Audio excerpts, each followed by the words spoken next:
हे आहे अहिल्यानगर जिल्ह्यातील राहाता तालुक्यात असलेल्या वाकडी या गावातील श्री खंडोबा मंदिर.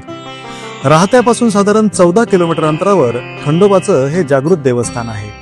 मंदिराच्या सभामंडपातून आत प्रवेश करताच मुख्य गाभाऱ्यातील श्री खंडेरायाचं दर्शन होतं. इथं खंडोबा, म्हाळसादेवी व बाणाई देवी यांचा त्रिपिंडी स्वरूपातील तांदळा आहे. तसंच घोड्यावर स्वार असलेले खंडोबा व म्हाळसादेवी हे दैत्यमणी व मल्ल यांचा वध करत असलेली मूर्ती देखील आहे. मंदिराचा सभामंडप सुसज्ज असून सभामंडपात नंदीची मूर्ती आहे. इथे भाविक भक्त आवर्जून दर्शनासाठी येतात. मंदिराचा परिसर अतिशय प्रशस्त आहे.